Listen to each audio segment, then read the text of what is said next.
Hey. Welcome, everyone, to episode 2 of OMI is my homie. Before I bring on my co-hosts and before I introduce our special guest for today, I want to put out the disclaimer, as always, that nothing we discuss here should be considered financial advice. This is us just talking about things that we're passionate about, things that we've invested in, and our thoughts on this. And I always think that that's very important to put out there right at the beginning, so that no one has any illusions that we're telling you to do anything. This is, again, just us discussing these things. So to start out, I'm really excited for today's show. We have a lot to discuss today. We're going to talk about the SR Ecomi logo. I know that it's kind of been a polarizing NFT lately because the price has gone up so much. I've seen a lot of people posting about, is it overhyped? What's this about? What's going on? So we're going to get into the details of that and everything that's being built by the community around this logo. I'm going to talk about season 2 OMI reward speculation. What's that like? We're also going to be talking about the OMI liquidity pool that some blockchain sleuths identified on Base Chain, and what that could mean. We're also going to talk about the terrible engagement farming failure by none other than Paul Barron himself. It was awful. I'm so excited to talk about that too. And then the controversy surrounding the new comic website and people discussing about liquidity and it being pulled out of the VV app to buy these comics, and only technical analysis and so much more. So without further ado, I would love to bring on my co-hosts, Crypto Rain and the real Randy Chavez. Gentlemen, how you doing? Good. What's up, Doc? Not much. You doing okay, Randy? Doing all right. Hanging out. I like the leather jacket. That look is awesome. Thank you. Yeah. The logo hat. Yeah. It was a good time. I actually didn't even buy this. One of the whales just gifted it to me. I was just cold one day and he was not, and I had it on. He's like, that looks so good on you. It's like, oh, thank you. He's like, I need to give it to you. I was like, oh, you don't need it. He's like, no, I need to give it to you. I was like, oh, well, all right. So it was a fun gift. Nice.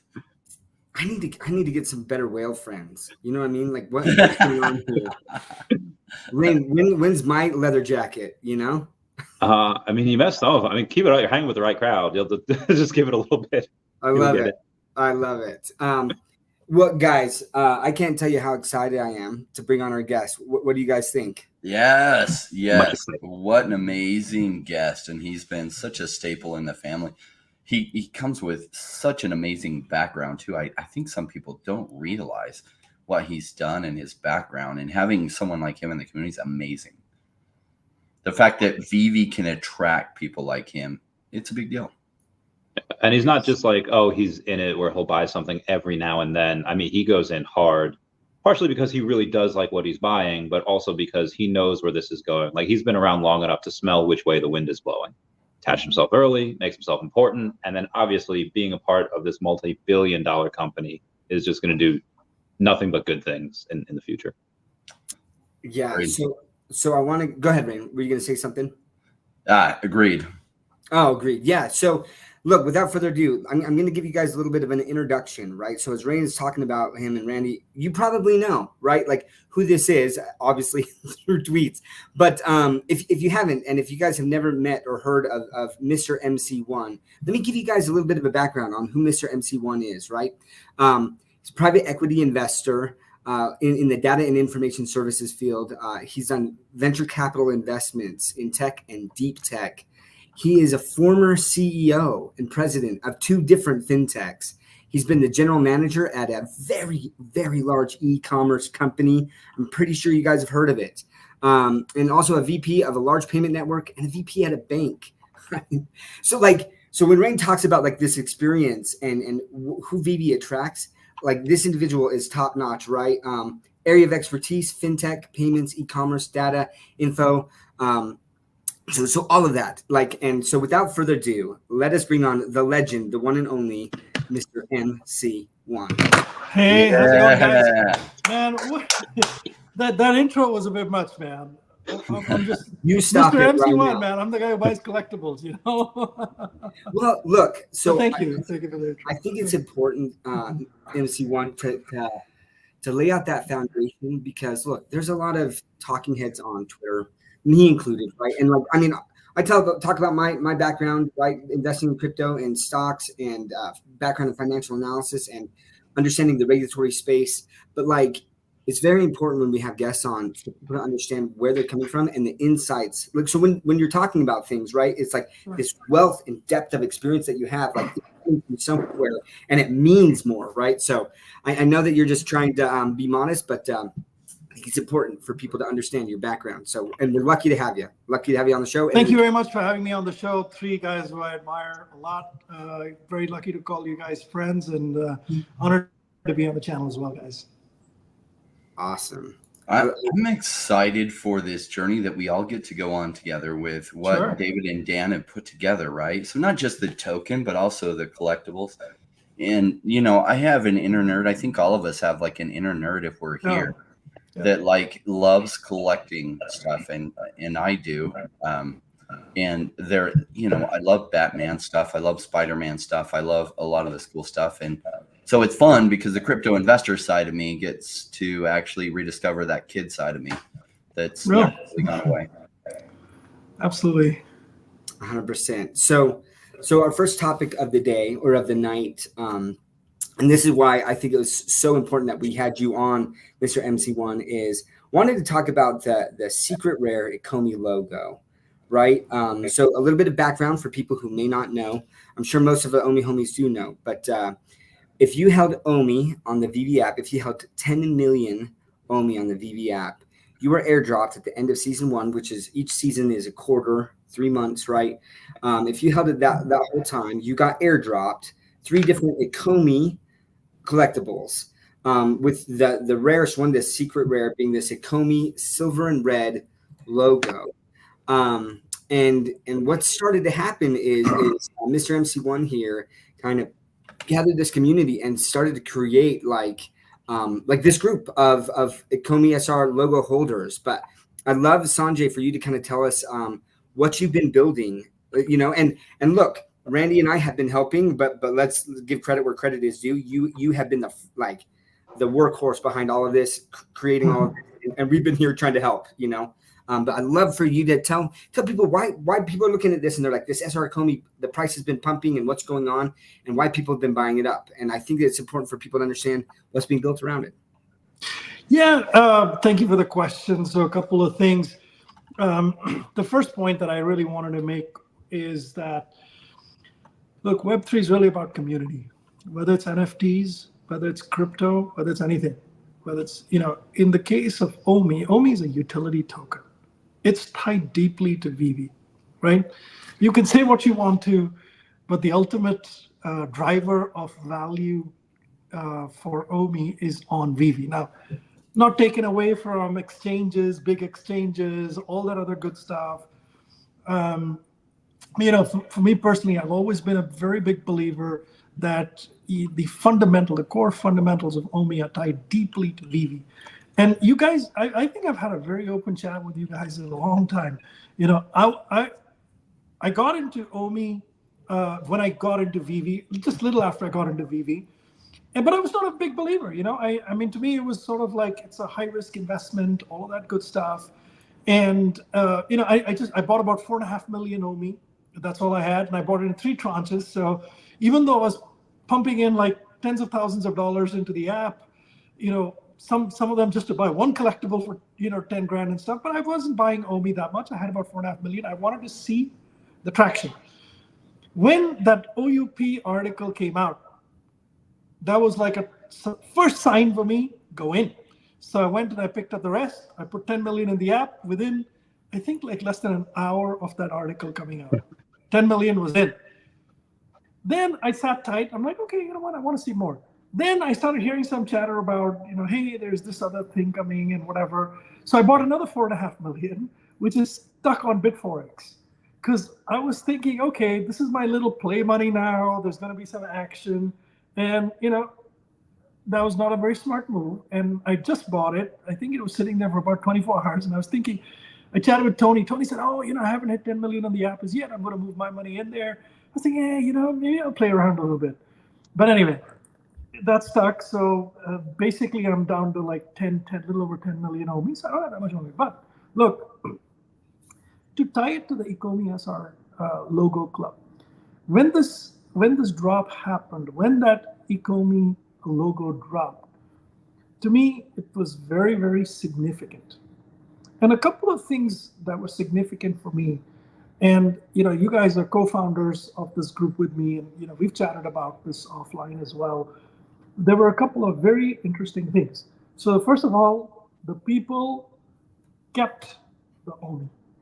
A lot of people bought OMI, but these are people who kept the OMI despite all the problems, right? The company is not without blame, right? A lot of things were delayed, whether it's legal reasons or whether it's some other reason or whatever. Ecomi's, it's like a 3.5 year, 4 year late project, right? It's late in everything. So, but these are people who kept it, right? Number one. Number two, they put it in the app. They didn't just keep it on somewhere else in some wallet and this time. They trusted the company with it, right? Then they believed in the OUP and the MCB points. And remember, we knew what points we're getting, but we didn't have any idea of what we're going to get for it. Nobody knew you're getting a logo. And my understanding is that the company did not tell us what we were going to get for it, because otherwise people just game it. They released it in that manner. So only the people who are real hardcore guys, believers who kept it, this, that, and the other got it. So no matter which Ecomi logo you had, you have demonstrated a tremendous amount of commitment, number one. All of them, right? All the logos, all the Ecomi logos. Then if you think about it, the guys who put 10 million, they've 10 million OMI, they believed enough to put all 10 million in there. That's a big deal. That is a big deal, whether whatever you say or not. Then, all the rug pulls, man, so many rug pulls.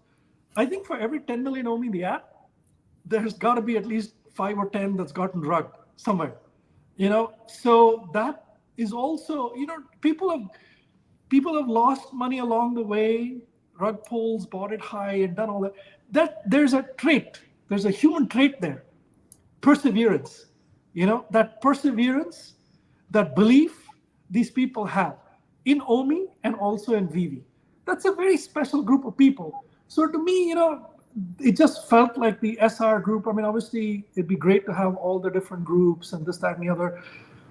I'm just one human being, man. I got to start somewhere. So I said, okay, let me start with the SR group.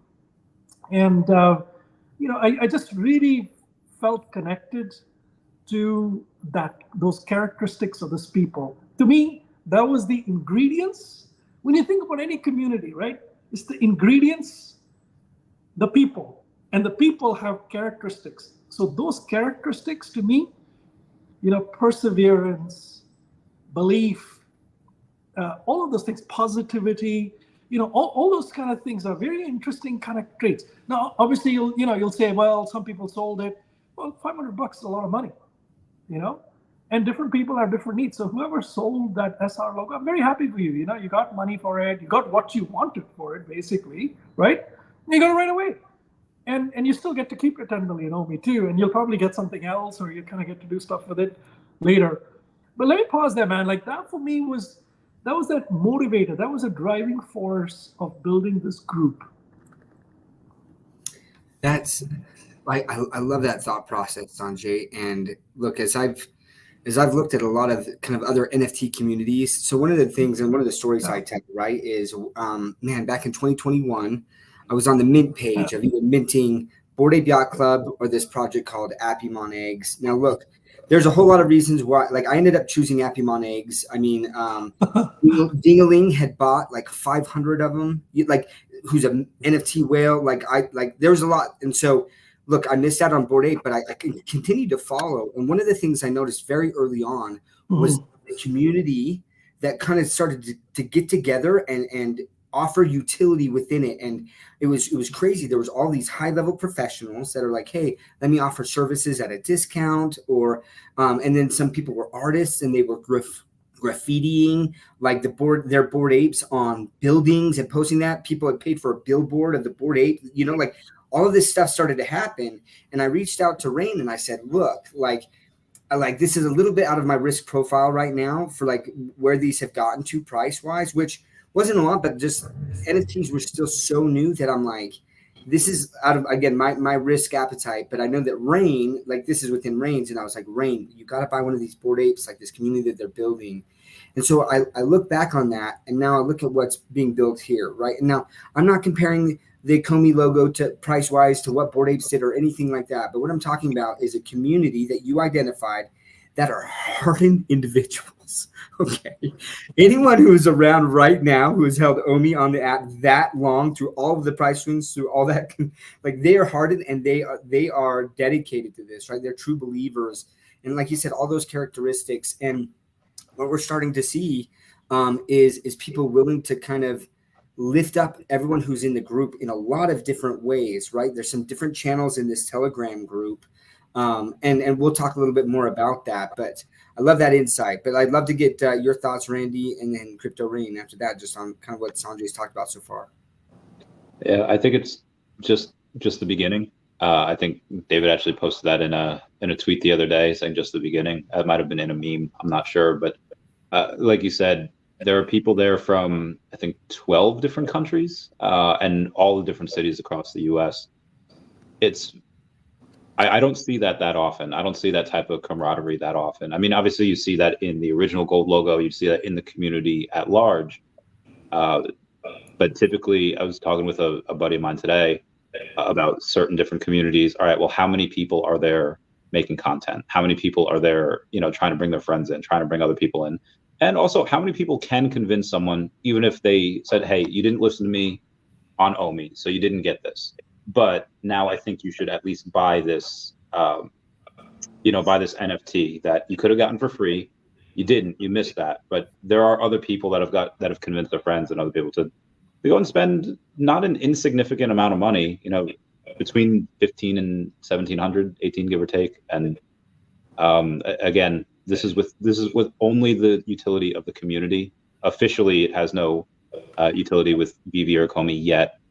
If I know David, though, it's probably going to come at some point in some type of form.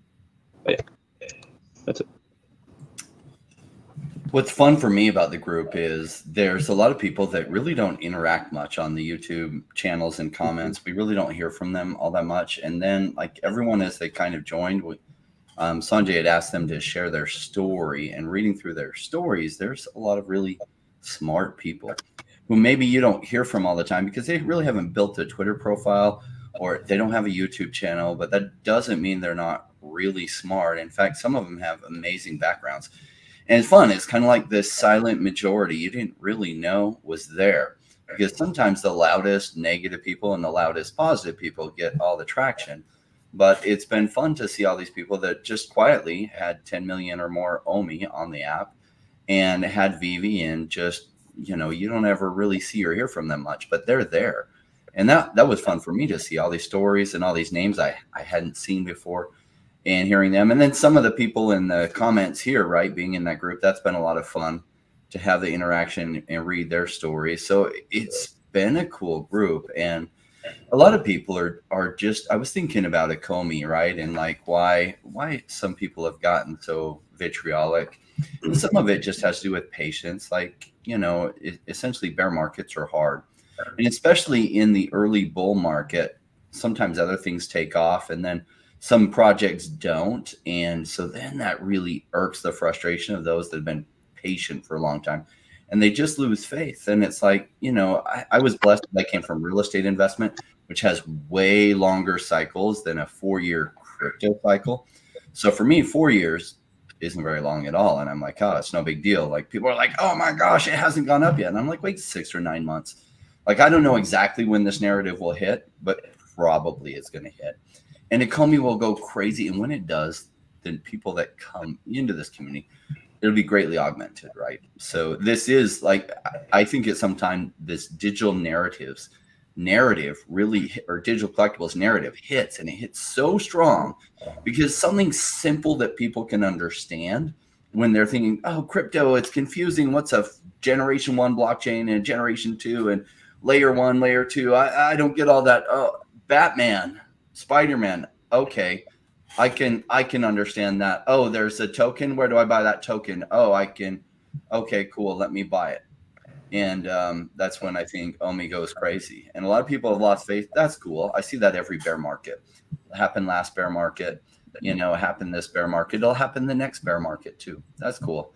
The patient, though, that's where all the rewards go to. Yeah, excellent insights. I thought that this comment was funny from the Sketch Lab. He says, if I do get into the SR Ecomi logo, he's like, I'd be the first to say, nah, I'm not too smart. I just draw cartoons, man. But look, like we see a lot of smart individuals, like just well spoken, right? And like there's a range of careers that people have, and that's what I love. We got photographers, like professionals like Sanjay here that like just have so much business experience. We got like massive intelligent people in the science fields, and then we would have artists. Like it's this awesome range of talent, right? And like Rain said, just listening to people's stories, it blew me away, right? And then they share some of their collectibles, and I was just like, oh my gosh, like who are you? I've never heard of you before, and you got how many collectibles, how many comics? Like it's awesome to see kind of this very silent group that again are very hardened, and they're just not paying attention to the noise. They're collecting what they love. They're not worried about the price, of like, oh, my vault's gone down. They're collecting what they love, and it's a very long-term thing for them. They're long-term believers in it. So before we get off this topic, though, Sanjay, I'd love for you to kind of outline what's some of the utility that the community is building out with this logo holder. Like, why are people so excited to be a part of this? A couple of things. First of all, before I started the group, I reached out to David and I said, hey, David, this logo has just dropped. I would like to start a group for it. I'm thinking about it, but I want to make sure I have a little bit of support from you. And he said, F yeah. So, there's no confirmed utility. There's none of that stuff, right? Right. But I know that I have David's support with what we're doing here, number one. So then when you think about it, right, when I formed the group, the couple of things that came to mind was first is just get to know each other. So I asked everybody to share their stories, and those stories, Rain talked about them, so incredible from all over the world. One other common trait that everybody in that group has is, or most of them have, is they have bought L1, OMI, bridged it, moved it to L2, and they bridged it into the app, So they've gone through that process where they put something in the tunnel and waited for 20 minutes to come out on the other side. Just that, if that becomes like a checkbox, that's pretty big, right? So very technical group. So for me, just to get to know this group of people that's tech savvy, crypto savvy, or, just in general, more technical in nature was very good in itself. And to bring this group together, very important. Number two, I've opened up a couple of different themes there. The first theme is community utility.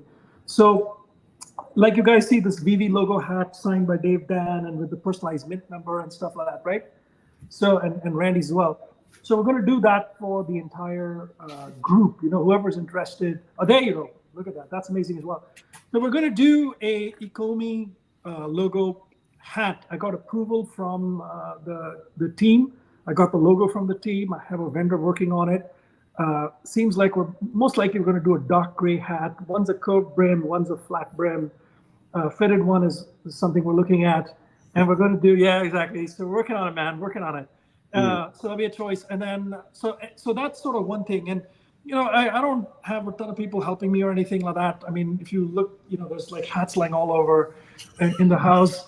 Yeah, my wife is just like, what, you kind of crazy or something? What are you doing? But I'm like, you know what? There's a community. It's my thing. I got to do it. And, but yeah, so we're going to, there's that sort of element to it where there's that branding and the merch and all that kind of stuff, the coolness factor, personalized stuff. The second part is, look, there's a discussion, and so I've created one, which is community utility. So anyone who's in the group can post what their business is or what they do. So if you're a photographer, if you're somebody who makes movies, if you're somebody who does any other kind of work, right? You can post that in the group so people know who you are, and that's a way to kind of bring in people. There's a lot of whales in that group, man. In fact, I think most of the whales are in that group, and if they're not, they're on their way in. They just didn't, whatever. But they're all looking they're all looking to find a way. And so, to me, that is tremendous utility. When you have that power of the community to amplify what you're doing. So the community can amplify each and every one of you. If you're a YouTube creator, we will all follow you. We will, we know who you are and that engage with you. If you're a photographer, we have a need, we'll, bring you in. If you're somebody else who's doing something else, some other type of business, that's one. Then the other one I have is like a mentor venture hub. So that's a very interesting concept. This is so big. What that means, yeah. This is big. So what that means is that if you are in any stage of your career and you want someone to chat with for 30 minutes, not financial advice. This is more of, you want to lay out what would you have done, what would you do, tell me about your life, your journey, or even if you're just looking for inspiration, motivation, right? Put a note out there of what you want. If you have someone specific you want to reach out to, put that note in there. If they respond, great. Otherwise, somebody or the other will respond to you. And then you'll have a 30-minute meeting with somebody. We've got SVPs, CEOs, scientists, artists, all kinds of people in there. So you have somebody who reaches out to you and helps you with that separately. And this is not about junior people reaching out to senior people. You could be the SVP of a company and struggling with some decision in life, and you put it out there, and you have some other people reach out. So it's a peer thing too, not just like whatever, that type of thing. And then the other thing is about investing. Look, there's lots of money in that group. There's a lot of investors in that group. So people, there's people who are more than 100 million in that group in net worth, and there's people who are, in whatever, like different stages. And so if you have an idea, whether you've already got a business, done a business, have money or not, if you have an idea that you want to launch, you can pitch that idea, and there will be people. So I have a small sort of a Zoom group that meets infrequently. DrOfStuff, I mean, you're in that group. I won't disclose who else is in it, but it's pretty much the guys who invest a lot of money, and they have a lot of conversations on different topics. So we would basically look at investments in other ventures that come forward from that group. And each venture will stand on its own, not just saying because you're in a group, we'll put the money or whatever, but it's one where you have access to that. And even if I personally don't put money in the business, I'll connect you. I'm in the VC world, I'm in the private equity world as well. So I have lots and lots of connections, different types of VC firms who do things that I don't do. And so I'm more than happy to connect people. So that other piece is important. Then there's this whole community of chatter. OMI chatter, alpha, this, that, and the other, stacker and wallets and all that stuff. There's a whole sort of stream around that. Then there's VV and the comic side of things. And then there's mint matching. So if you want something, you can put it in there. Or if you're looking for something, you can put it in there. So I've got all these different channels. So that's this community coming together. Then we'll have events, right? So whenever there's like a large EV IRL type of event, we'll do something. Hopefully David and Dan can come up with some kind of utility. Nothing's promised as yet, but I'm hopeful that they will do something there. So they have some gifts, airdrops or stuff like that, and they have some other types of stuff. So I'm going to, ask for that. I've already started that journey, right? So that's that. And then we have an official SR logo group in Discord as well. And that's got, they're working through ways in which they can engage the group as well with different types of things. So anyway, that's kind of that for now. I mean, I'm open to ideas and suggestions. At the end of the day, it's the collectible. The SR group is not about the quality of the collectible, man.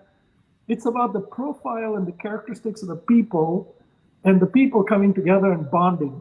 And to me, that community, if everybody who's sold their logo, man, it's my goal to make you cry. If I haven't already made you cry, for the people who've sold it for $500-600, if I haven't already made you cry, you wait till longer. That's my goal. I don't care about the price. I'm just going to make this so irrational not to have. I'm going to make this so irrational not to have from the community side, working with David and Dan and these guys. we'll see what happens, man. We'll see what happens. You know. Yeah, like Sanjay, I had to bring up that venture hub section of the chat. Like Venture hub. That alone, like the price that people pay dollars to get exposure to people like that, just to have these chats, is tens of thousands of dollars, right? And this is just like, hey, I can reach out to this community. Like that to me, I was shocked at. It's amazing. But yeah, before we jump off this, I just wanted to make sure that we had a chance to really outline to date, like what's going on with the utility of this token, why people, or this NFT, and why people are buying it, right? And like full disclosure, I only have one, right? So I'm not here to pump my back. I have one. I didn't buy more. I could have bought more, but I didn't. Like, like dump it on this community, and like that's the thing is when we talk about, there's so many times where people talk about a token with utility, but here's an NFT token with actual community utility that's being offered by some pretty high profile people. So really love that. I didn't know if you guys had any other comments before we jump to the next topic, which is well, two things: the one-click OMI that Randy was talking about, but then also this OMI liquidity pool on Base. What was the thing that I was talking about?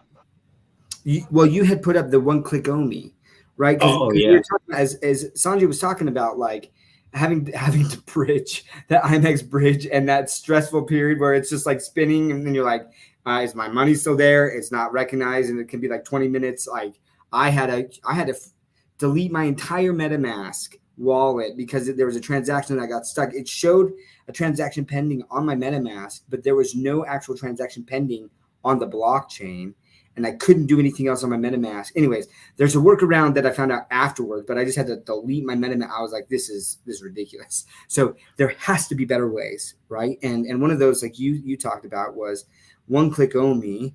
And I want to talk about that. I want to talk about like what does that mean for people, right? What does one-click OMI mean? And why is there all suddenly this significantly a large liquidity pool of OMI on Base chain, and what is that? So I'll open it up to anyone first and foremost, just to get this conversation started. Yeah, sure. Just to kind of finish up on the last thing, some of the community in there is really excited to rep Vivi at different events. Most recently, Vivi Magic has announced exciting news. On 14 May, I'll be representing the Vivi fam when I play in the 2024 NFT Poker Championships in Las Vegas. It'll be live streamed on the Poker Go YouTube channel. She will be wearing her Vivi gold logo hat. And I could imagine that it's just around the corner where someone's going to be rocking their Ecomi Secret Rare logo hat. But as far as the OMI goes, every now and then, and you've heard stories before, or at least I have, of people in the medical community have, every now and then someone will have they'll have to have open heart surgery. They'll have to get, they have a couple of arteries that are clogged, whatever. They have to get a bypass, quadruple bypass, whatever it is. And every now and then a surgeon will go in and they'll say, wait a minute, the body has already developed new veins around these arteries. So we actually shouldn't do anything. Like the body has already done that for them. The surgeons they close them up immediately. It's fine.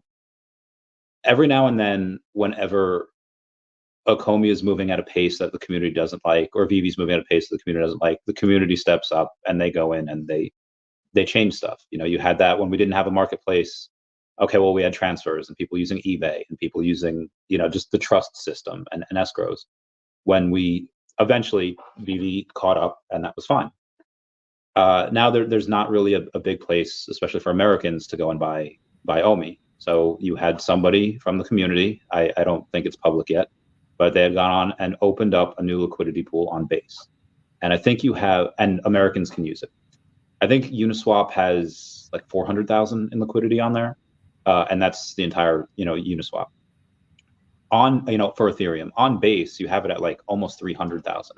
And, I don't know how many people did this well, I guess we do, but one person did this. And that's just one person in the community. How many other people are going to go and set up things for if we don't have one-click? And we'll get that one-click OMI eventually. Like their priority is ease of access to the token. Like we will get more exchanges, not just the last two we've gotten the last, 6 to 8 weeks. We'll get more. So again, that's the power of the community. And you don't do that for something that you hate. You do that for something that you love. And that's really bullish. That's really exciting for me. Sometimes people don't remember or they don't understand the business development times and business development life cycles. So like in crypto, we all expect things to happen now. Why? Because a lot of people don't have experience of what making it happen now is like. And I remember like Amazon, one of the biggest companies in the world now, for like 15 years was running in the red. And people complaining about every day, oh, I can't believe you're buying that Amazon stock. You're stupid. It's, it hasn't made a profit. It'll never turn a profit. Now it's one of the biggest companies in the whole world. And people got caught up in the day-to-day frustrations of what wasn't going right and this wasn't going right. And oh my gosh, can you believe it's supposed to show up in 5 days and it took 12? And just like crapping on it. Why? Really, they're crapping on it because the stock price was down for forever. And so they were just frustrated and couldn't see the vision of what it would become. And now it's one of the biggest companies in the world. Sometimes I order a package and I get it later that day. Like that would have seemed impossible 10 years ago to even fathom. And yet here we are, right? So they end up over time just continually doing good things and making things happen. I think Vivi has put itself in a position to have some of the best digital collectibles in the whole world with some of the biggest brands in an app that's pretty easy to use and pretty cool and way cool compared to all the competitors out there. And their token behind it, like I'm a really big believer in the token behind it. Now it feels like it's done nothing but go down for 3 years. Cool. And when it goes down, people have this recency bias that all it's done is go down for 3 years. So it's going to keep going down for the next 3 years is what goes through their mind. And if you look at charts, that's just not how it plays out. Some people are not wired to where they can buy low and sell high. And I've just had to come to realize that some people can't do that. For me, it's just like crazy. It's as simple as like eating cake. It's like, okay, I really believe in the long-term future of this project. I can see where they're going. I see they made some mistakes. Every company makes mistakes. Every single one. Amazon, Google, some of the biggest companies in the world. Apple made all kinds of mistakes. And yet they're one of the biggest companies in the world. And so Ecomi's made some mistakes. Vivi's made some mistakes. Yeah, so what? None of them were very big deals. And they're all getting corrected over time. And they have one of the coolest apps. Like it's, to me, I'm like, I can see where this is going. I can see what the probabilities are that Ecomi does well in this bull run. Ooh, and I love that bet. So I'm a big fan. I've continued to add to my OMI position and wish I had about 900 million more. I'm glad you brought up Apple. I was looking at them today as they had drawn down a little bit the need for the headset because, right, in the first iteration of it, some people are like, it's a little too heavy. Some people just little complaints here and there, and they add up to them drawing down, and it has lack of demand. Again, it's just the first iteration. It'll get better. The reason why I'm glad you brought up Apple is because I forget who said it, but there's something called like the Buffett index, depending on his newsletter, saying how many times does he mention a company in his newsletter, quarterly updates. And Apple has been actually, he's mentioned Apple a decreasing number of times over the last couple of years. So I made what's called the Barron Index for yesterday. If you guys want to go to this now, if that's something you want to get into. So Paul Barron had yet again called Vivi dead, saying Solana is the Vivi killer. And I think Solana has some really good things about it. I think Solana's super quick when it's up and running and it's not shut down. But reviewing a bunch of Paul Barron tweets written by him throughout 2023, he began to cover a bunch of projects owned or funded by Animoca brands such as Quid and Cryptoys. And before the start of 2023, Paul Barron mentioned or interacted with Animoca brands, a company founded in 2014, so 10 years ago, commented on them 0 times on his platform. From January 1st to yesterday, he had mentioned them a couple dozen times on his platform. Before the start of 2023, Barron mentioned or interacted with Quid, which is owned by Animoca, around 2017, 0 times on his platform. From January 1st to this date is, again, over a dozen times. Before the start of 2023, Paul Barron mentioned or interacted with Yat Su, who's chairman of Animoca, 0 times on his platform. from January 1st to yesterday's date, he had commented 36 times about them. And I could go on, but basically just shows that the Barron Index, oh, hey, who's funding you? Who are you sweet on? Who are you cozy with? So this is all public information. You can go on his Twitter, you can go to show, you can go and do all that. That is what I call a Barron Index. or the Paul Kramer Index, right? I love Mark's comment there. Look, so before we get too far, right, I got to shout out to some of the people in the chat. It's so awesome. We got SoCal, OMI Homie, Bill Gardner, Croner, Eddie Almeida, I mean, Bobby Green. Like, there's so many cool modes. Like, there's so many people in this community. I'm so grateful. Truck and Hank, Curious George, Vladimir, Columbet. Like, we always appreciate the OGs that are here constantly. Like, I just see so many of these names, and then the new names that I'm seeing too. I love this community, and wanted to shout you guys out there. Obviously, Tammy, like, there's a question about, and Sanjay, maybe you can answer this, but there's a question about how many people are in both the gold and silver logo, and the Ecomi silver and red logo. So I haven't done the math myself in terms of looking at wallets and stuff, but there's about 75 people that are in the VV gold and silver logo group that I run, right? So I started that group about 2 years back, and there's 75 people from that group that have roughly about 95-ish logos, gold and silver logos, and are part. So that's sort of the overlap. And I wanted to share two points. Just maybe taking us back just a little bit. But after I founded this, co-founded this group, the Ecomi SR logo group, I was literally for a whole week, I was walking around with this laptop everywhere around the house because I have my spreadsheet here.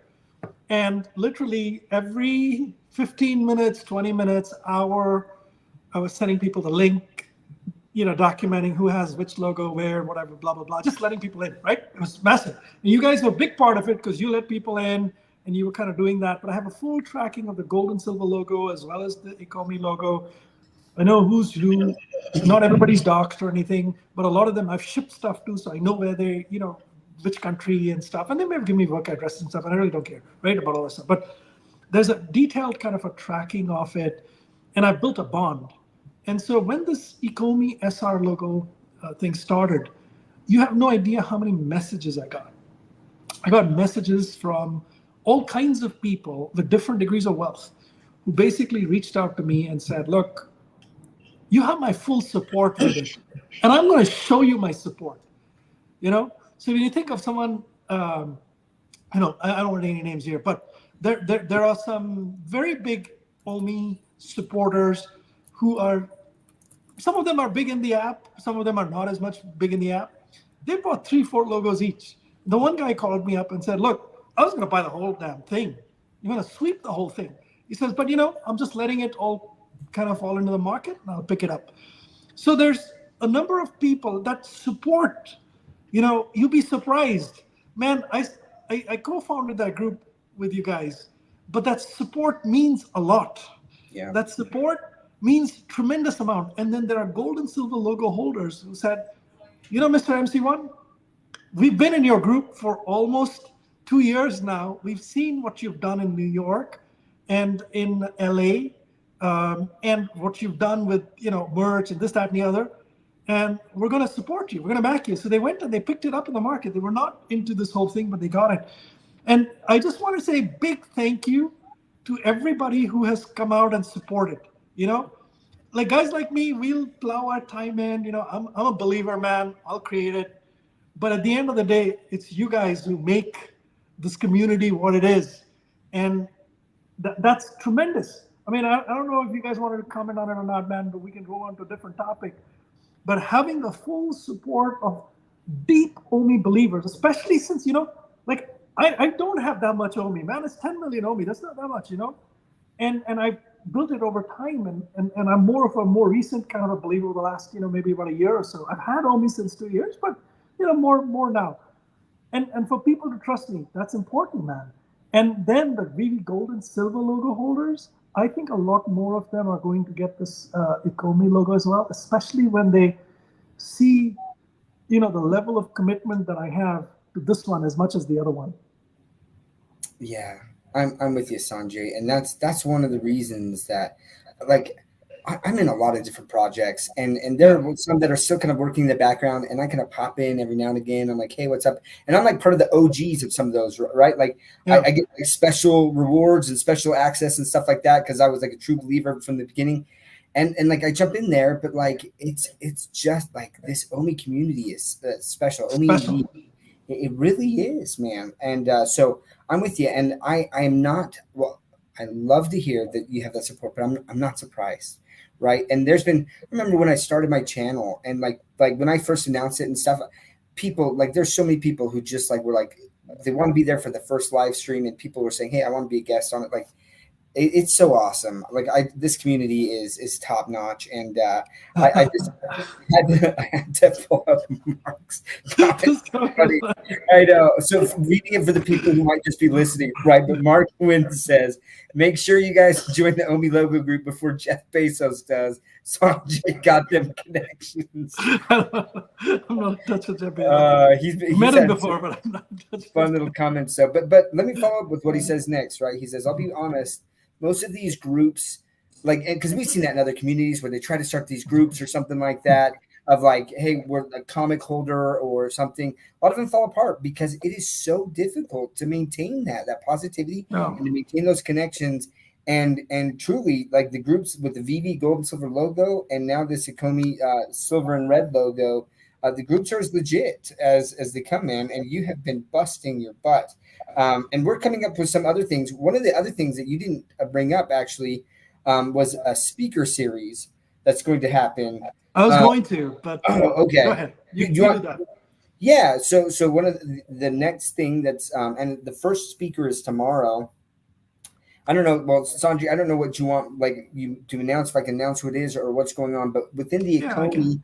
Okay, go ahead. You go ahead and talk about it some more. I mean, I can just lay out the thing. So first of all, there is a speaker series. So one of the pieces of utility that I want to create for the Ecomi SR logo group is to have some very top-notch speakers who are absolutely at the top of their game, whether they're in the group or not, and to share their perspective. So the first guest is none other than Dr. Prophet. So Dr. Prophet, I reached out to him, and over the years, I've got to know him, and I met him, and I have a lot of respect for him. And most people know that Stacker is backed by Dr. Prophet. They think it's about tracking collectibles and wallets and this, that, and the other. And the reality is it is much, much more. They have announced some of it they've not announced. I don't know all the details of what's not yet been announced, but I know directionally what it is. And it's what people have been asking related to OMI for a long time. And so tomorrow's interview, it's in the evening tomorrow. And I plan to, really get into it with Dr. Prophet. Just first part of it will be just his background and just, the setup, and he'll share his perspective on how he's gotten into that type of thing, right? That story, I don't think many people know what that story is. So I'm going to cover that first with him and get that from him. And we'll see how much he shares. And then I'm going to ask him about Stacker and what he does today. And then the really key alpha is to probe and push him on telling us what are all these different plans that he has with Stacker, especially with the wallet, with OMI. There's more to it, man. I don't want to blow it here, but I'm going to ask Dr. Prophet to explain all that. So that's going to be an exclusive speaker series for the Ecomi SR logo holders. And it's also going to be broadcast on the VV Gold and Silver logo channel. So they'll also have access to that content. But, that's just a start. After that, it's my intent to bring in more speakers with you guys. I've obviously reached out to Crypto Rain. He is, he's the man. He's got all the connections. We've got Randy, who's got all these connections with all these other whales. And in VV and outside of VV, and Doc with you as well, right? You have a lot of connections. And I've reached out to some of these other guys too to say, look, we might do it once a month. We might do it every 3 weeks. Basically, whenever we know that there's some alpha coming out, in or outside of VV, don't care, we'll bring in some top experts to kind of speak. But anyway, that's the speaker series. It's going to be on Discord. So if you have a VV Ecomi red and silver logo and you're not in the Discord, go to the VV official Discord, Ecomi official Discord, number one. There you have a red silver verify. There's a channel called Red Silver Verify. So you have to submit your proof of being a SR Ecomi logo holder. Then you get access to these hidden channels that are just for the SR holders, which includes a stage where there's voice. It includes a chat. It includes some other stuff. And then we're building that as well.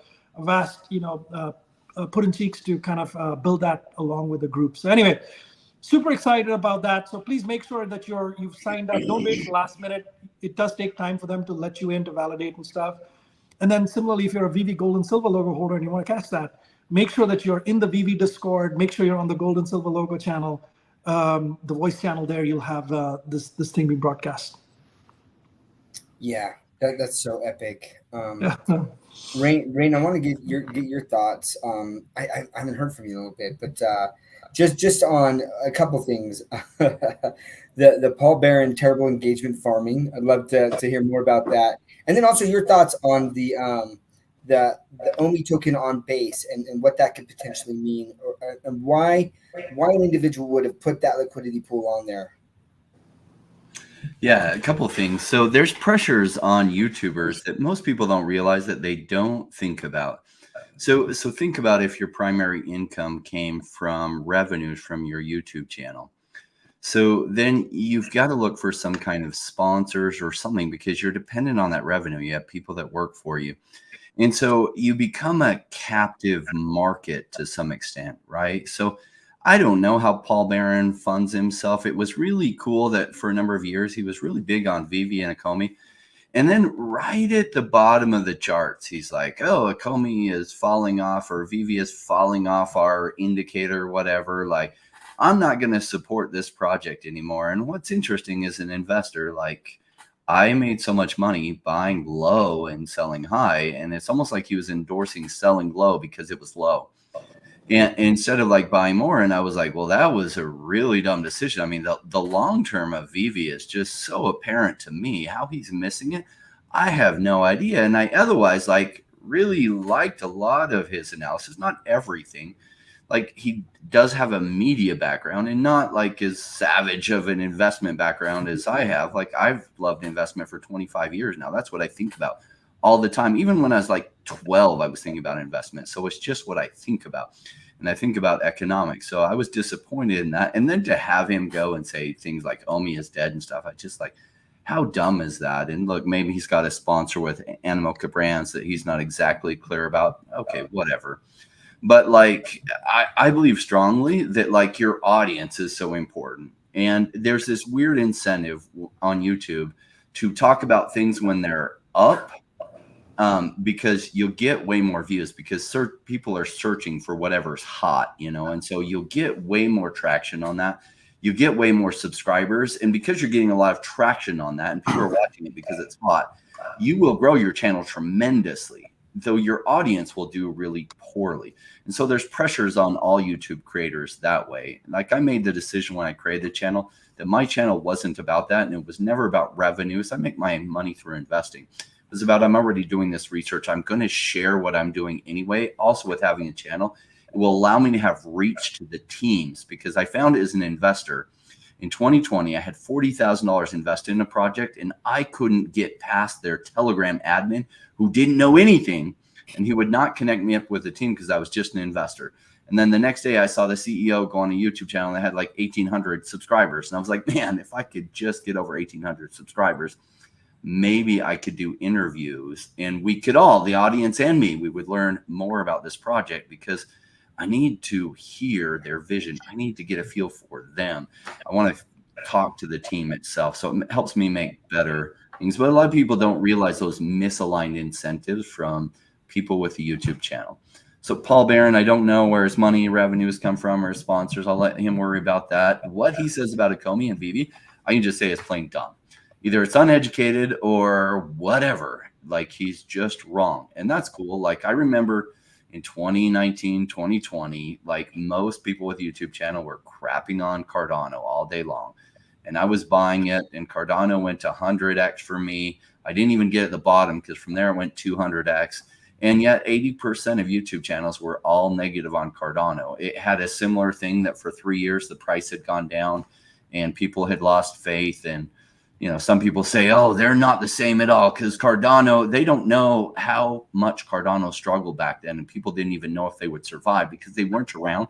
So all they see is Cardano now as a behemoth, and they don't realize that there's a very real chance they ran out of money and they wouldn't make it because they weren't around then. There's a lot of similarities. And Ecomi isn't even running out of money. Like Vivi is one of the actual crypto projects that actually has revenues coming in. 99% of the crypto projects out there do not have actual revenues coming in. They're just like, man, I hope we can survive before our cash runs out. Like we hope the bull market comes before our cash runs out because we have no revenues coming in whatsoever.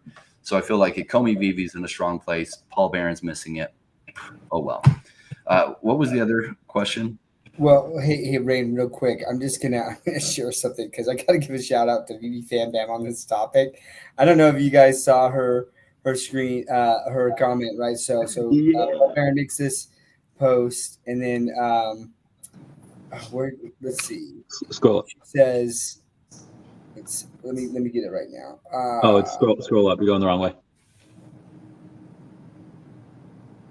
It's like right under the post, I think. Yeah. No, this was different one.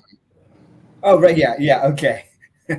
So the post says Solana will be the death of Vivi. D-Reader app is the future of digital comics. Look, now I know that he's just tweeting this out to get a response from the community. And as much as we're sitting there saying like, oh, you're the worst, look at the engagement he got from that. If he had not said Vivi is dead, guaranteed he wouldn't have gotten these views, right? And he knows that. So I have to give him credit for that, right? So he's trolling the community, and that's fine. But man, the clap back from Vivi Fan Bam, this from a guy who gave A grades to companies that went out of business a few months later. It's okay though. We know you're just looking for engagement on your page, and you know this is how you get it. So here's the funny comment back, right? So he's talking about this D-Reader. Look who responds to it. D-Reader. Like, oh snap. He responded on that. So I mean, I just had to share that part. I was laughing at it, and it's just fun, right? And look, this is how ardent the community is, you know. So anyways, to go back, Rain, to the next question I asked for you, it was about the OMI liquidity pool on base, and kind of like what do you think that means, or why would someone do that? So, well, what's cool is this will make the ease of getting OMI easier, because one of the main complaints about Ecomi, and it's a valid complaint, is how difficult it is to get it. However, like if they really saw the true vision of it, they would celebrate how hard it is still to get while looking forward to the day that that's fixed. And the reason is because as an investor, I like to buy low. So prior to crypto, I was buying houses and land and small apartment complexes, real estate essentially. And one of the things with land was buying before the roads were built. In fact, sometimes it was hard to get to. And you made way more money if you bought then, and then that was fixed. And it was easy to get to. And then the value of the land would like triple or quadruple sometimes. And so like, are you wanting to still buy and pick up because it's low?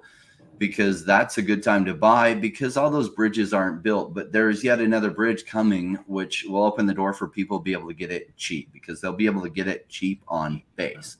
And so it's a little bit of pain that you have to bridge some ETH over to base. You'll have to bridge some funds over to base, and then you can swap it for really, really cheap compared to what you can swap it for on Uniswap. And that's also new. And so it might be kind of hard the first time you do it, but once you've done it, you're like, oh, that's really simple. And where Coinbase is going, I wouldn't be surprised if down the road, it makes it easy to get Ecomi on Coinbase at some point. which that is a really big deal, because once Ecomi you can just perch on Coinbase, the amount of people in the US and other parts of the world that can buy it simply goes huge. And I feel like that's a step that will alleviate a problem so more people can easily buy it, but will also lead into, at some point, I think people are going to go crazy for the OMI token. And when they do, it'll be a good inroad to easily get it on Coinbase itself. And if that happens, then the amount of people being able to buy it will go up, and then the price will go up. So it's like, cool. Do you like cheap prices? Because it's cheap now. Is it hard for you to get? Yeah. If you're in the US, pretty much on Uniswap is where you can get it. And that's frustrating. That's a pain. Kind of like I bought this piece of land way out in the boonies that was really hard to get to. And at the time I just had a GeoPrism, and I drive it out there and people would laugh at me. They're like, you're going to get that thing stuck. And then they got some roads closer to it and the price of the land tripled. And I was like, yay, that was really exciting for me. Is this all that different? Because I don't think it is. Look, I think, at the end of the day, the people will come here for one of multiple reasons and stay for another. So, for example, people come for VV, buy OMI, and stay for OMI as well. People come for OMI, see the VV part, because now if they have that extreme utility, then you get that other cross action as well. So if you look at, and then VV is obviously expanding all these categories that they're doing. They're trying to do more with OMI and stuff like that. So there's all the stuff, right? And I'm really, really, really, very, very sort of positive about that ability for the company and for us as a community to be able to attract the right type of people. I mean, guys like Dr. Profit, guys like Puddin' Cheeks, Omi the Clown, Omi Daily Burn, Vivi Fox, these people are they're building functionality. And that's, so if you haven't heard the word Mentalysis, you will. They're building functionality, real functionality that's valuable to people that buy NFTs on VV and off VV. If you look at Stacker, where it started is peanuts compared to where they're going. That's real functionality. So there's guys in our community who are building functionality that will take VV a long time to do. And, there's like a third rail too, like if it's a lot of price information, VV doesn't really want to do that. Like a bunch of stuff there. Then, there's guys like you guys, you produce content. You're a magnet. You guys are all magnets for people. And the more that functionality gets built, the more your message gets amplified. And I think you're going to bring it. And me, myself, man, like I consider myself like as a VIP concierge. So I'm a concierge board, man. That's what I do. I'm the concierge. I have a couple of groups. I have the VV Gold Logo group. I have the Ecomi SR group. By the way, I want to show you guys this thing. I don't know if you guys have seen it. I've been posting it on social. So this is a gold color box. When you open it, there's like a VV hat with gold and silver logo. And inside it, there's like, when you open this up, there's a note from David and Dan. I got them to write these notes, individual notes. So there's 20 of these. So I'm sending this to each of the first 20 people that hit level 100, right? So essentially, a lot of these guys are off. They're very private. They're off doing their own things. We don't know who they are. Some people know who they are, but so I'm trying to build that trust and connection with these guys. So I'm able to pull them into that one nucleus so we can, row together, right? And so my goal is to bring in a lot of these level 100s, get them these big weavy whales to be active with OMI and with other stuff. My goal is to also connect the people who are in the VV Gold Logo group into that Ecomi group, and SR Logo group, and create that bond.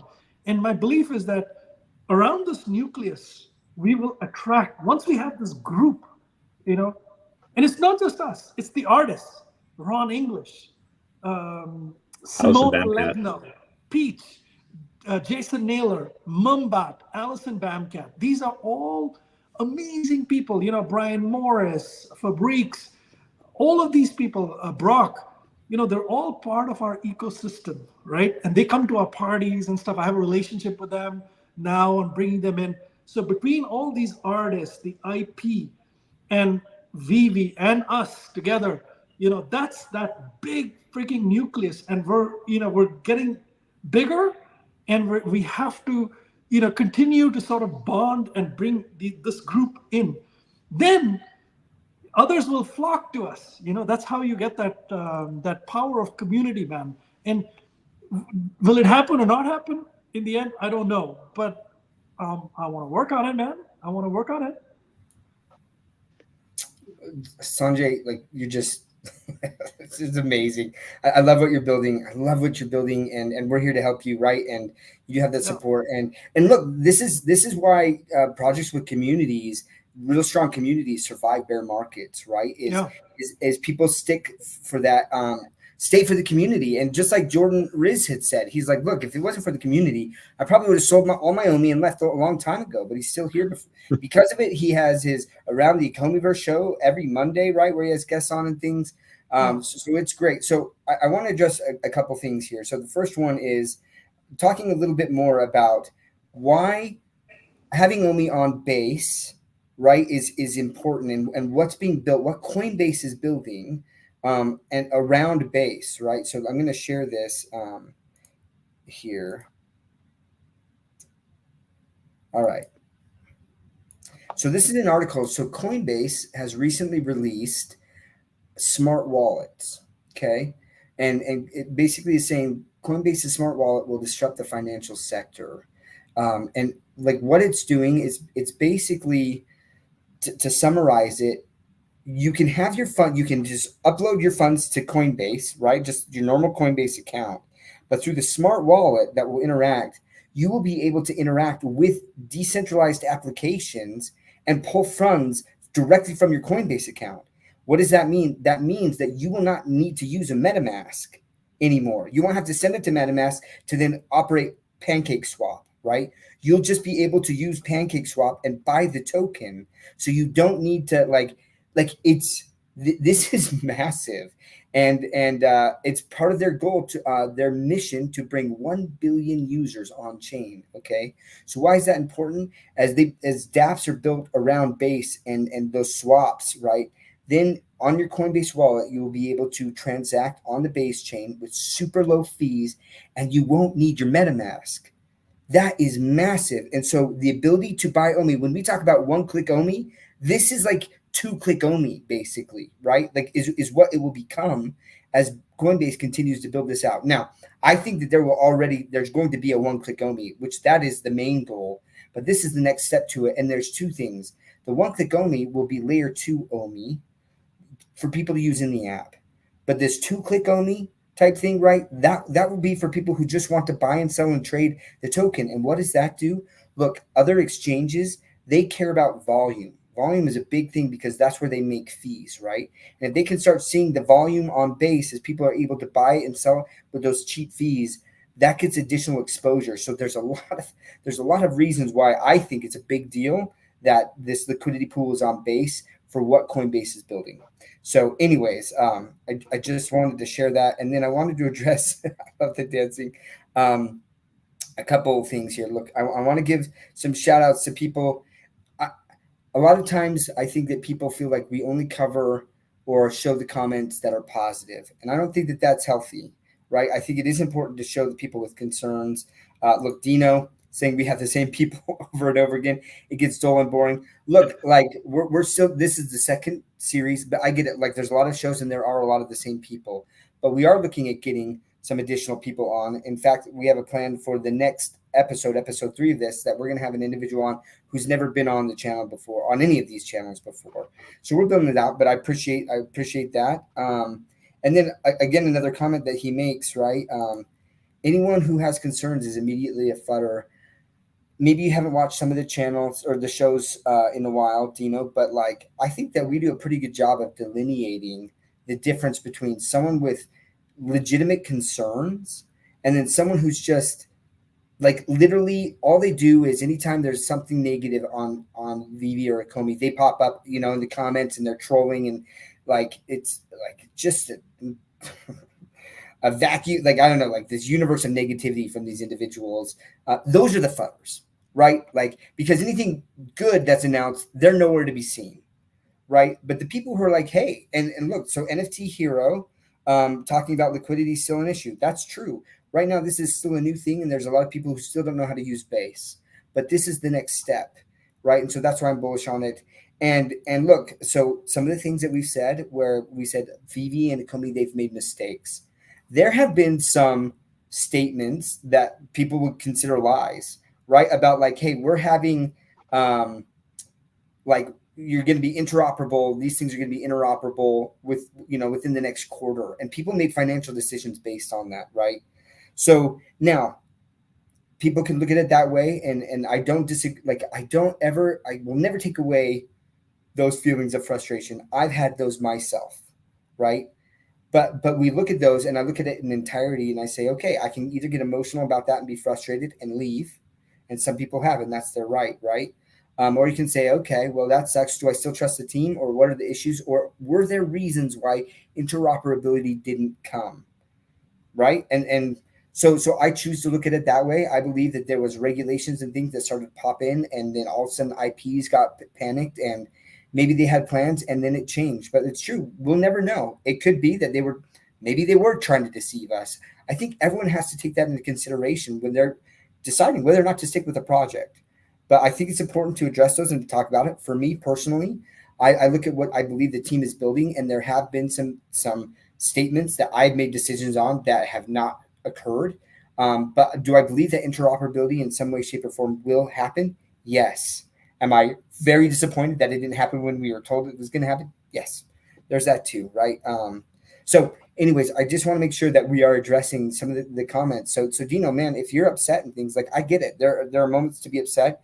Sometimes the people are upset because the price, they believe that things were going to pump and they didn't. And so they're down bad. And you look at Bored Ape Yacht Club, and you look at their community of 10,000. And I've talked to people who are in those communities, and they're like, in their Discord, so much FUD and so much frustration. Why isn't the team doing this? Why isn't the team doing all of this, right? This was touted as like the best, like the number one NFT project, how everyone else should do it. This is the golden child. This is the roadmap, and they're getting FUDed. Why? Because of price. And people have talked about their lies. Like this happens.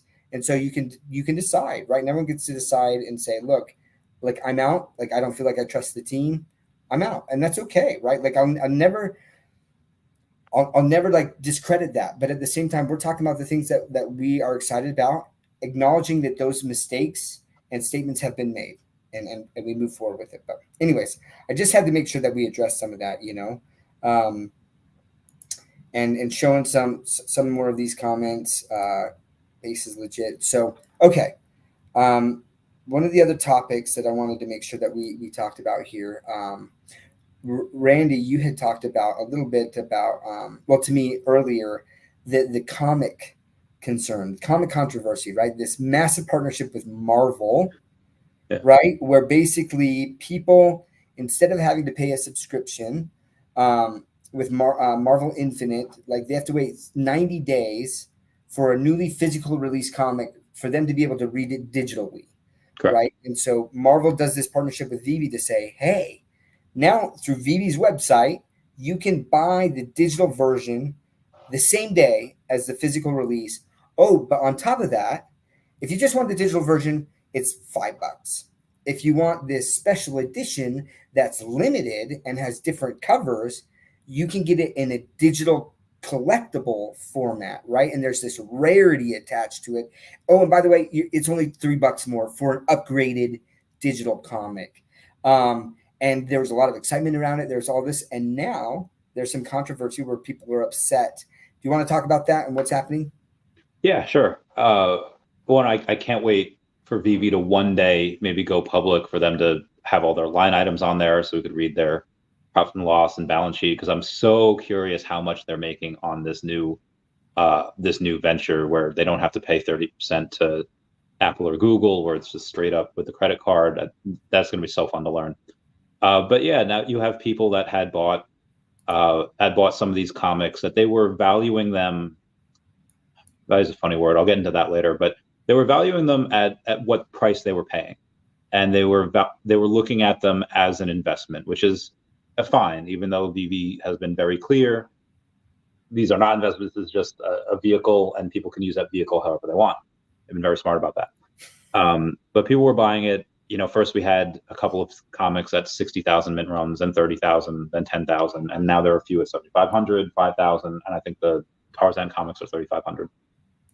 So as the user base had consolidated a little bit, you kind of have a lot of these true collectors at heart, and maybe a good amount of flippers as well. They bought a bunch of those at $5, $10, whatever they were. The price has slowly gone down, and now they pump in like a dozen new comics every week, all of which have 980 editions. And now some of the people that were looking at the product as an investment, or whether it's a quick flip, I'm not sure of their timeline, they're a little salty because now you have a bunch of these newer comics that are a lot scarcer. And right now, scarcity just happens to rule, at least as far as the price. That gets reflected in there. It is what it is. It's basically the same way in where people that buy current Pokemon cards, hey, they get the super pristine chase card. They send it to PSA, which now they can't even do because PSA fired their Pokemon guy. I was talking with David about that the other day, hoping some type of VV signatures can dominate now. But after a few months, they get it back, and then they have a 1 of 10 or a 1 of 20 Pokemon card. And then Pokemon realizes, hey, the set is super popular, and they go on and they print more product. And suddenly, now that they print more product, a lot of people get that chase card, and they go and they send it to PSA, and it dilutes. Like, does anyone go to Pokemon or Walmart and say, stop carrying this Pokemon card, stop printing these? No. I mean, there's people that are upset, and there's people that are upset that bought the first edition PSA 10 card of whatever card that was. And that's just investing. That's risk. And you have to, people are learning a lesson. And how much did they pay to learn that lesson? Depends how much they bought these for. In Lord of the Rings, The Two Towers, Lord of Rohan goes and says, like, I'm not going to risk open war. And Aragorn goes and says, open war is upon you, whether you would risk it or not. You might not look at this as an investment. And some people don't. Some people, they just use it, they value it as a product that they have for fun. They're going to read it. They're going to pass it on to their kids. But this is an investment, and you have to look at the parameters of what you're investing in. And some people haven't, and now they will because they got burned, and, lesson learned. Yeah, I think it's such a good point. So many people, they're like, oh, this is an investment opportunity. I'm going to make some money on this. And then it doesn't pan out for them. And it's like, this is all your fault, VV, even though you never promised or said that. Like, they're like, this is a collector's app. That's what they keep saying. Now, there are some opportunities. Look, I'm buying some stuff that I believe long-term will have value. I could be wrong on that. But if I'm wrong on that in like 10 years, right? Like, I'm not going to turn around to VV and be like, oh my gosh, you rug pulled me or something. Like, no one goes into a comic store, buys the comic, and then like literally comes back the next day and is like, you sold some more comics. You just brought in new comics.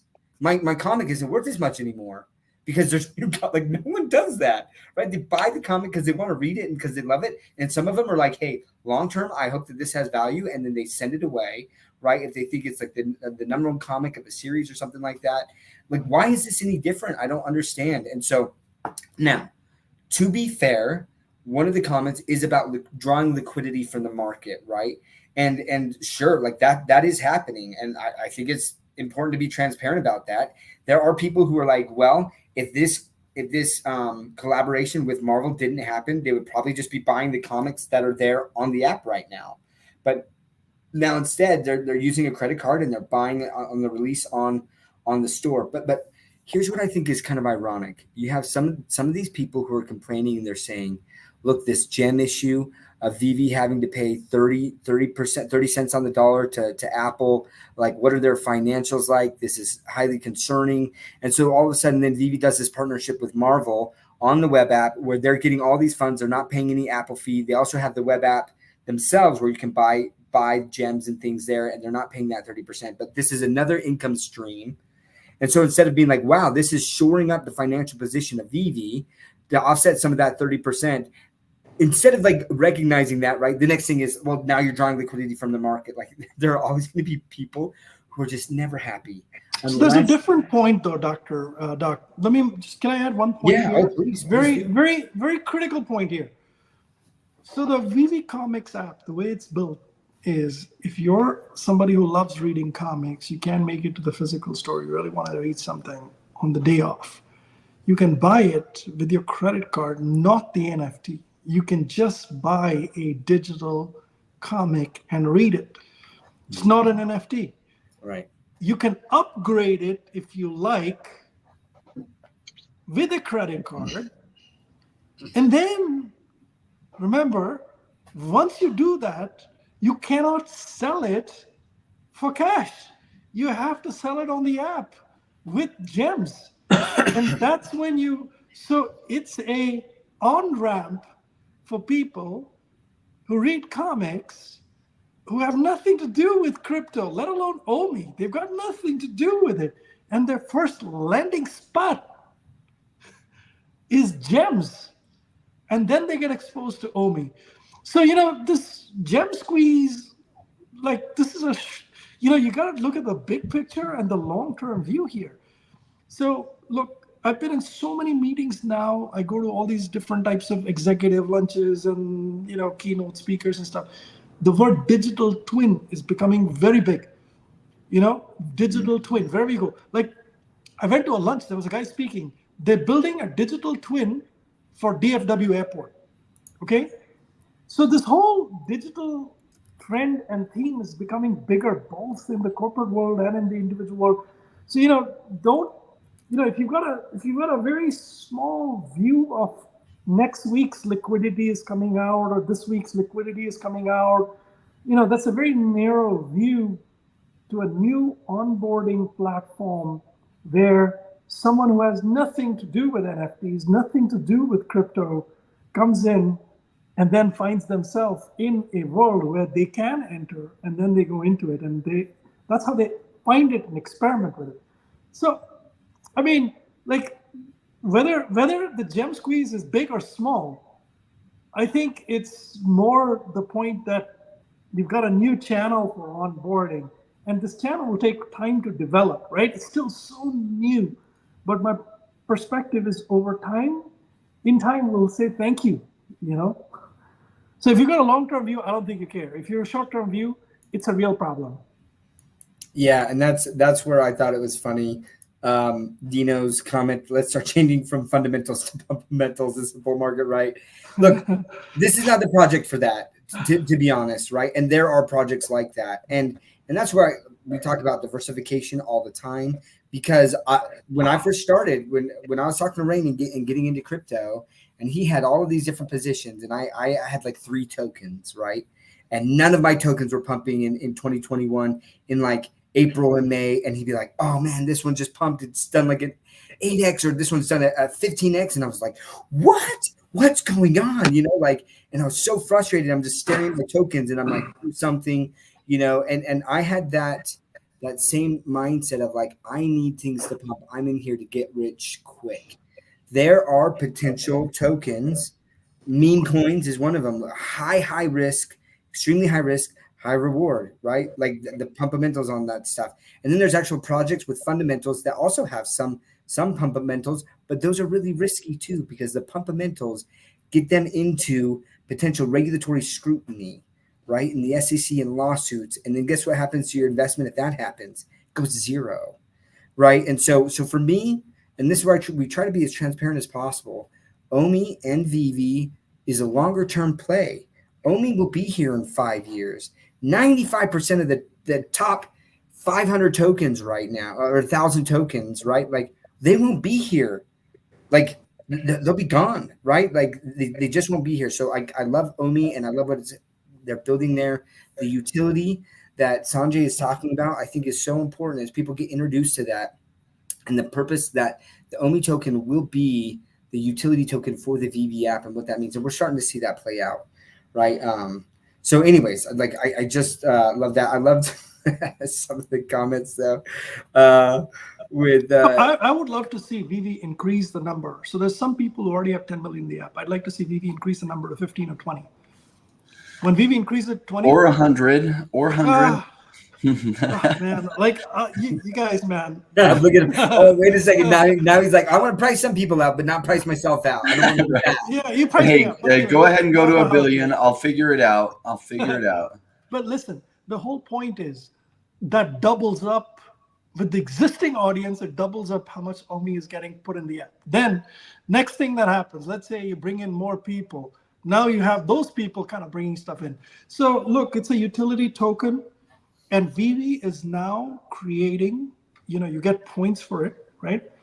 We have points, we got a lot of points, you can't use them. I'm not too thrilled about, not being able to use them in ways in which I'd like to. Just going for a drop ain't good enough for me. And I told David that, look. So they've got to figure out creative ways to make those points more attractive. Now, one of the other things that they promised but haven't delivered in this quarter. So they kind of got us all happy by doing the airdrop, but to be able to use your 10 million OMI status on the app to get access to certain drops and all that other stuff, right? That hasn't come as yet. So if they have kick-ass drops and you have that ability to use your OMI status in the app to that, now you have a lot of people who don't have OMI. There's a lot of them who really love the app, who are going to want to put that money in there. So this one-click, two-click OMI is going to be a good thing. But to me, there's all those things are also drivers, man. There's a lot of positive drivers. These are all in play. Increasing from 10 million to 15, 20 million or whatever it is in play. That's a strategy that like they haven't pulled the lever on it, but they can do it anytime. There's the mechanism to do it. The ability to use your status to go for drops, to benefit on VV, right? Like maybe the VV guys don't really care. Like, people are only into VV, not into OMI, don't really care about the logo, right? But the day you know that the OMI status is going to get you Pokemon or whatever the hell else, man. Like, I'm just using the word. I don't know if they got Pokemon or not, but some serious IP. You get how many people are going to put 10 million in there? Pokemon confirmed.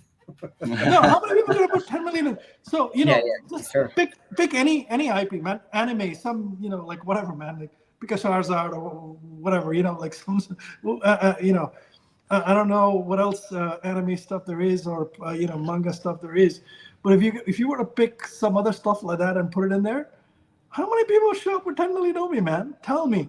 Yeah. So VV needs to do more of that to drive the demand as well. More people, but also same people putting more and creating real utility. So this is why I think it's so important that I shared your background, Sanjay. No. Right?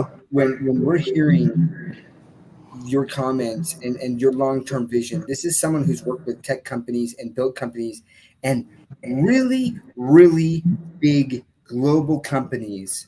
And so, like, I love that you're sitting there and you have this contact with David and you're like, hey, FYI, these are things, right? Like, these are some of these ideas. That experience is so invaluable. So, again, when we talk about, like, long-term viability of it, we have people like Sanjay. And there's more people like Sanjay with, like, a wealth of experience in a lot of different areas that that definitely have some amazing ideas and are putting that forward to the team, And so just this long-term vision of where it's happening. And so when people talk about, like, NFT Hero, I hope the NFT narrative comes back. I believe it will. Like, and it might be digital collectibles, but like Sanjay just said, they're already doing digital twins. Like if you could just take a step back and look at where things are moving towards. So even like the NFT narrative, like it might be, maybe there will be a narrative in the crypto bull run, right? But where I also see VV and like going is that people will just have digital collectibles. Like that will be the thing, right? Like everyone will have digital collectibles. Like it will be a household name. Digital collectibles. Grandmas buy their grandkids for their birthdays. This might be 20 years from now. I don't know, right? But long term, like, digital collecting is not going away. There's only so much space, physical space that we have on this earth. And there's a lot of countries where people, they don't have shelves where they can stack their stuff, right? Because if they do that, they got to get rid of their dishwasher, right? So they're not going to have a shelf. They're going to have a dishwasher, but they want to be a part of the collecting experience, right? And so if they can have that on an app and still show their fandom, and oh, by the way, if there's like a metaverse or there's a VV-verse, right, where they can interact with like-minded people and do the flexes that way because they can't do it in their own physical. This is the way things are going, and so I just appreciate that insight that you have there. So now for price pumping, you know, if you're NFT here, if you're talking about the OMI token price and VV collectibles right now in the next 12 to 18 months, yeah, a narrative would be pretty important for that really to cause those prices pump. Like I won't disagree with that. So we have 20,000 people that are monthly active, right? There are 20,000 unique wallets that are monthly active. Now, I don't know the wealth status of all these wallets or whatever. But if VV were to make it so insanely irrational not to have 10 million only in the app, right? Like that's the main thing. You gotta have, like, you know, to be God in the app, you gotta have 10 million, right? Like 10 million opens up all these doors for you, right? In the app. Do the math. 10 million times 20,000. I'm not saying that's going to happen. There's obviously, you know, a lot of people can't afford it and stuff. But even if you just say, even on the 20,000, I'm just making a point here, right? You can divide it by whatever number you want. If you take 20,000 people, multiply it by 10 million OMI, you have close to 200 billion OMI. Existing people, right? Existing people, if you make it irrational not to have. Now, obviously, there are some people who cannot afford it, and this, that, and the other. Maybe there's some people who only put like 1 million OMI or whatever else it is. That, you know, that type of math of even the people that are here. Now, if you have something really good that brings in the people that left, they're watching. All those guys who left, right? All those guys who left VV, they're still watching. The big drops, they come. You know? So if you have something pretty amazing for them, and then you kind of incent them to have that, like, you know, to be eligible for the next golden moments equivalent, you got to have freaking at least 5 million OMI in the app, right? Guess how many 5 millions come in, man? You know what I mean? So I like this comment that Jake has here, that there are some financial barriers, right? If you have 5 million, that does price some people out. Sure. That's true. But here's the point though, Jake, is that like some of these things, like for example, with MCP points, right? Like you have to own collectibles to get MCP points. And the more collectibles you have, the more sets you have, the more MCP points you get. But the nice thing about that is there's only a section of each drop, or a percentage of each drop that is tied to those MCP points. So VV will always have, right, a low barrier to entry on drops and things, but just like real world, like in like look at like Disney, the Disney 23 crew, who gets into that, right? Not a lot of people. There's a financial barrier to entry, but you're able to accommodate different tiers and price points for people, and I think that's important too, right? We want massive whales to come in, but to do that, you've got to incentivize them and make it make sense for them as well, right? So, like there's different structures and tiers, but like where you can still have a lot of different price points for people, and that's what I love on the drop, that everyone still has the same chance, you know, like so. But then if you have MCP points, you're rewarded for that. If you have OMI, you get a little bit more MCP points on a daily basis for that, and that's what they're trying to build. And so I love these ideas though that Sanjay's bringing up, because for certain aspects and certain things, I think it is important to incentivize the whales who, let's be honest, guys, like the Dr. Profits of the world, the Bezosmans, they're buying your bags, right? Like they're buying up the floors, they're buying your bags, and if they're gone, like then this is a true collector's app, and you're just getting it, you know, with probably no incentive. So, well, I think, you know, so this, in this conversation itself, there was another thing that came up, right? Crypto Rain said, why don't we make it 100 million? I'm saying yes. So make something available for guys who put 100 million in the app. There may be 25 of them or maybe 30 of them, but do something for them. I don't care, man. Give them a secret rare. But what that does is it's locking up OMI, man. It's creating demand for OMI, and it's locking up OMI. So it also makes... have a tier where there's 100 million tier. I don't care, man. Like I have only 10 million, but I'm okay with that. Like give these guys something. Then have something for the 50 million guys. Have something for the 10 million guys. Have something for 5 million guys. Now, you know, that same old math I told you, You don't even need to divide it by 5 to get to whatever number you want to. So there's many ways in which you can do this, man. I'm just saying, like, I would love to see Ecomi and Vivi increase the amount that you put in the app, more tiers, because there's more OMI that gets, demand for OMI goes up, and then separately to create that insane value, at different tiers. I mean, this is not like a whale game or whatever, just, have different tiers. So you get something for putting like $1 million that's still, better than putting nothing, right? It also benefits the new people, because then if they have OMI, the value of their OMI increases because of that. And so, yes, it's hard for many people. They won't be able to get into 100 million OMI, but if they did something like that, it would drive up the price of OMI. And so you would get to reap some massive rewards there.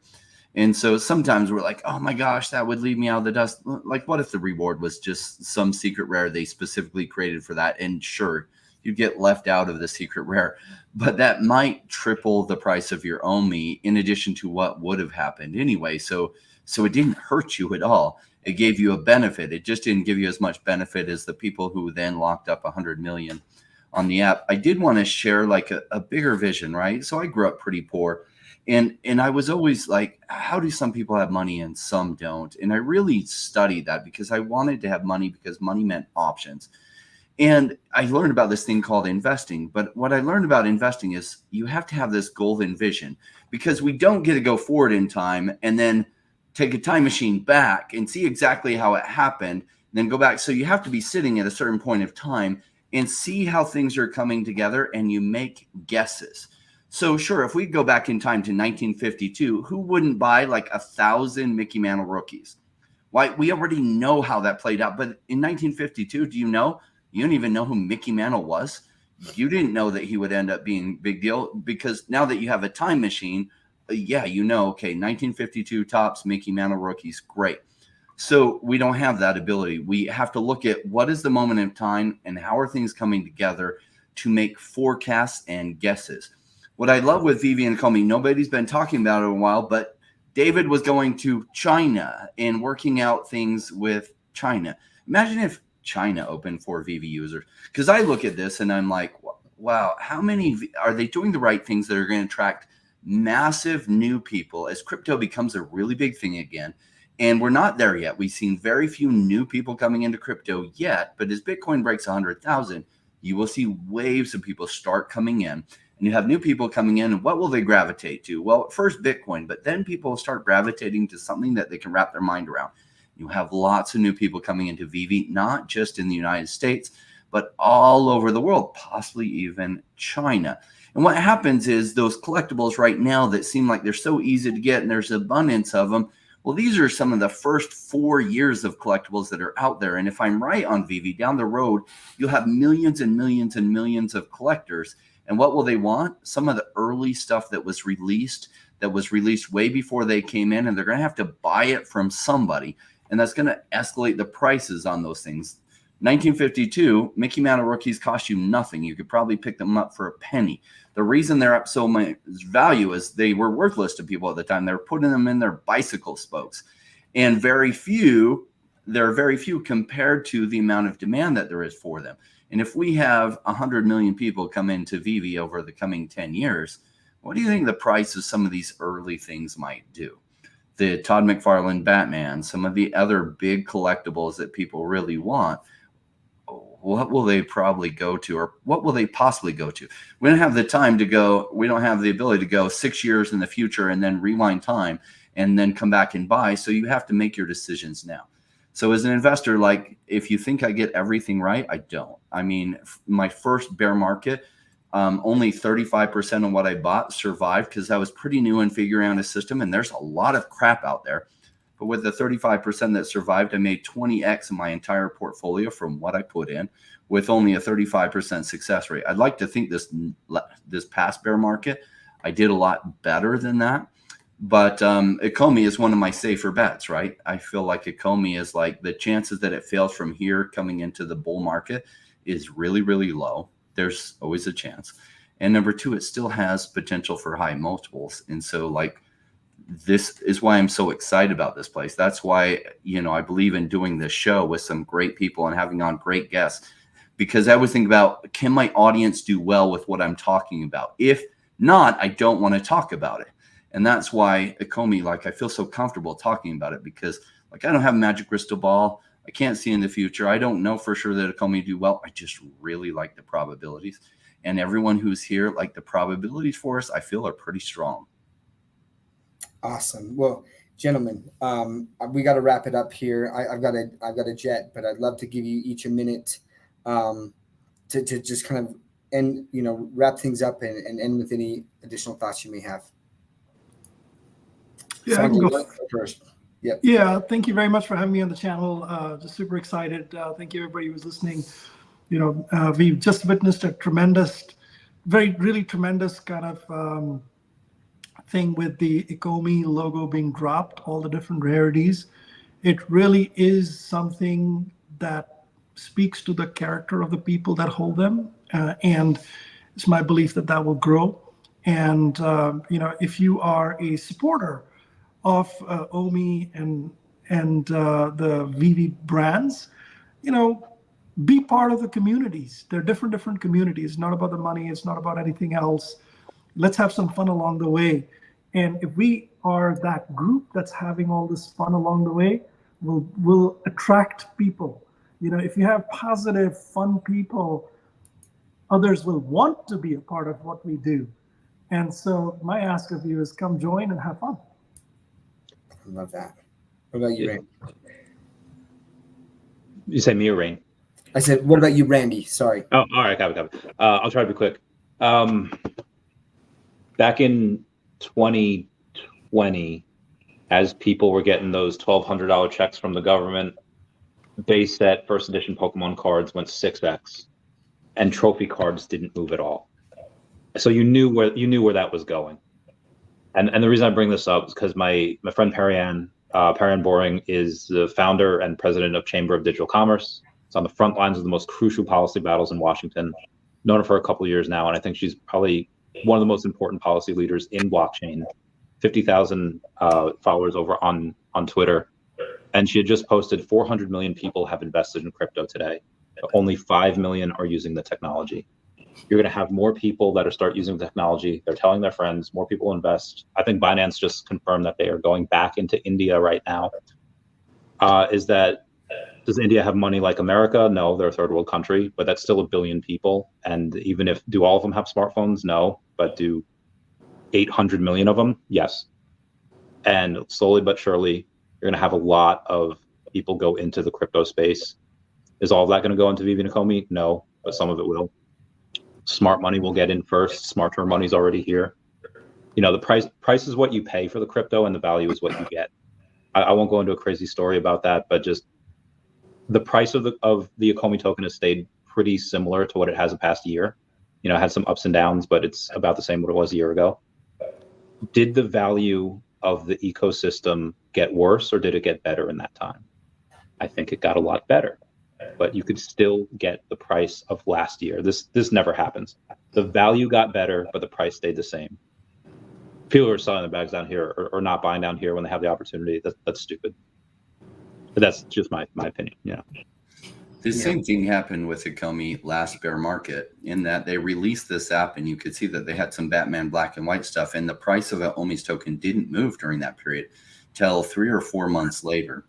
And so, I'm glad that the team is focusing on providing better fundamentals for the underlying thing rather than focusing on pumpamentals. There are a lot of places in crypto that focus on pumpamentals, and sometimes you get some short-term gains for that. What I would rather see is them continue to get top IP, continuing to grow their app, continuing to make deals so that they can get into other countries, because that will grow the fundamentals, which will later bring massive value to the ecosystem. So the token doesn't just do a 10x because they pumped it up artificially, so that it does a 50 or 100 or 200x. And so, yeah, selfishly, that's what I want. And selfishly, too, because I really like this community and the people behind it and the people involved in it. It's a lot of fun. I meet so many amazing people through this community, which is cool, too. I get to do what I love, which is investing, and meet cool people, too. I mean, what better life could there be? Yeah.